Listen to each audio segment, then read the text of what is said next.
Oke, coba bayangin kata Sahara. Apa sih yang langsung kebayang di kepala? Pastikan hamparan pasir keemasan yang luas banget nggak ada ujungnya. Sepi, panas, kayaknya mustahil banget deh buat ditinggali. Tapi, gimana kalau saya bilang gambaran itu salah? Atau setidaknya nggak lengkap sama sekali? Jadi pertanyaannya, apa Sahara itu beneran cuma gurun kosong melompong aja? Nah, siap-siap ya, karena sebentar lagi kita bakal bongkar semua bayangan atau asumsi yang mungkin selama ini kita punya soal gurun terpanas di dunia ini. Nih, kita langsung patahkan aja mitosnya dengan satu angka ini. 2,5 juta. Ya, benar. 2,5 juta orang tinggal di sana dan menyebut Sahara itu rumah mereka. Dan ini penting nih, mereka bukan cuma sekedar bertahan hidup kayak di film-film loh. Justru sebaliknya, mereka membangun peradaban yang bisa hidup harmonis banget sama gurun selama ribuan tahun. Terus gimana caranya ya? Kok bisa? Ternyata ada 3 cara hidup utama yang bikin manusia nggak cuma bisa bertahan, tapi juga berkembang pesat di salah satu tempat paling ekstrim di planet ini. Nah, 3 gaya hidup ini adalah pertama, kaum nomaden yang terus-terusan bergerak. Kedua, para penghuni oasis yang tinggal dekat sumber air. Dan ketiga, penduduk kota-kota kuno yang terus beradaptasi. Oke, kerangka ini nih yang bakal jadi panduan kita buat ngintip denyut kehidupan di Sahara. Kita mulai dari yang paling ikonik ya. Pasti udah pada dengar, suku Tuareg. Mereka ini sering dijuluki manusia biru dari Sahara. Kenapa? Soalnya pewarna indigo dari jubah mereka itu luntur ke kurit, jadi kelihatan kebiruan. Keren kan? Tapi yang bikin mereka hebat itu bukan kekuatan fisik loh. Kunci mereka bertahan hidup itu adalah pengetahuan. Bayangin, mereka punya peta gurun di dalam kepala yang diwariskan dari generasi ke generasi. Mereka tahu persis di mana cari air, gimana cara baca bintang buat navigasi, bahkan kapan angin bakal berubah arah. Nah, beda lagi sama kaum nomaden. Ada juga yang memilih buat hidup menetap. Mereka ini para penghuni oasis.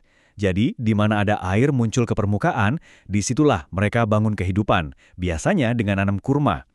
Selain itu, ada juga kota-kota legendaris kayak Timbuktu dan Agades yang jadi pusat perdagangan dan ilmu pengetahuan.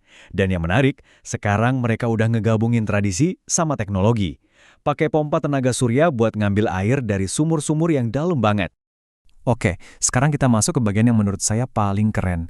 Gimana caranya lingkungan yang serba susah dan terbatas ini justru ngelahirin budaya yang kaya banget dan seringkali di luar dugaan kita.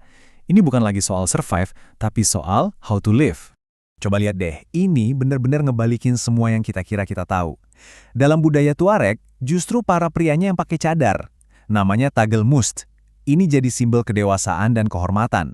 Sebaliknya, para wanitanya justru nggak menutupi wajah. Malah, posisi mereka di masyarakat itu tinggi banget. Mereka bisa punya properti sendiri dan bahkan bisa jadi pihak yang minta cerai. Luar biasa kan? Ada lagi tradisi unik lainnya. Kalau kita bertamu ke tenda orang Tuareg, kita pasti bakal disuguhi 3 cangkir teh. Dan ini bukan sekedar tawaran minum biasa loh. Ini tuh ritual sosial yang jenius banget. Proses bikinnya kan lama, nah itu cara cerdas mereka buat ngirit air yang super berharga. Sambil ngebangun kepercayaan dan hubungan. Jadi, kalau nolak teh itu sama aja kayak nolak persahabatan mereka. Penting banget. Dan jangan salah, gurun itu punya suaranya sendiri. Ada musiknya sendiri. Mulai dari alunan melodi imzat, itu sejenis biolas dengan satu senar, sampai yang modern kayak desert bluesnya Tina Riwen, band yang bahkan menang Grammy. Musik mereka itu kayak suara kerinduan, dan banyak yang percaya ini adalah salah satu akar dari musik blues di Amerika. Lupain di Januari, Februari, Maret. Kalender mereka jauh lebih masuk akal dan praktis karena langsung diatur sama alam. Cuma ada 3 musim utama. Musim dingin atau akasa, pas buat perjalanan jauh. Musim panas, girat, waktunya buat berlindung. Dan yang paling ditunggu-tunggu, musim hujan atau amewan. Ritme hidup mereka sepenuhnya diatur sama musim-musim ini. Kapan harus jalan, kapan harus diam. Nah, ini salah satu konsep yang menurut saya dalam dan indah banget dari Sahara. Soal kepemilikan tanah. Ide barat tentang tanah ini milik saya itu hampir nggak ada artinya di sana. Mereka punya yang namanya asri, semacam tempat bernaung sementara. Filosofinya simpel tapi kuat. Tanah itu bukan punya perorangan, tapi anugerah buat semua. Siapapun yang lagi lewat, berhak pakai. Sekarang, coba pikirin deh. Pertanyaan yang paling dasar buat bertahan hidup. Kalau mau masak, butuh api. Tapi gimana cara bikin api di tempat di mana kayu itu lebih langka daripada air? Jawabannya, ini nunjukin betapa cerdasnya mereka beradaptasi. Jadi mereka punya semacam aturan atau hierarki bahan bakar. Yang nomor 1 dan jadi sumber utama apa? Kotoran unta kering. Yep, kedengarannya aneh, tapi ini sumber daya terbarukan, gampang dicari, dan panasnya awet. Baru deh kalau terpaksa mereka pakai ranting kering. Pilihan terakhir, cuma buat darurat, itu akar tanaman. Terus kayu gimana? Wah, kayu itu dianggap harta karun. Saking berharganya, hampir nggak pernah dibakar. Ini sistem konservasi paling murni yang lahir dari kebutuhan. Tapi, cara hidup yang udah teruji ribuan tahun ini gak kebal dari perubahan. Sekarang ini, mereka harus berhadapan langsung dengan tekanan dunia modern. Yuk kita lihat apa aja sih tantangan besar yang lagi mereka hadapi sekarang. Coba bayangin, dalam 100 tahun terakhir aja, dunia mereka itu udah jungkir balik. Di tahun 60-an, tiba-tiba ada garis perbatasan negara yang kaku motong jalur migrasi kuno mereka. Terus di tahun 70-an dan 80-an, kekeringan parah bikin banyak banget kaum nomaden terpaksa pindah ke kota. Sekarang, oasis-oasis makin menyusut. Dan yang paling ironis, perubahan iklim mungkin malah bawa lebih banyak hujan, yang justru bisa ngerusak ekonomi mereka yang udah terbiasa dengan kondisi kering. Aneh kan? Kalau ada satu hal penting yang bisa kita pelajari dari semua ini, intinya tuh ini.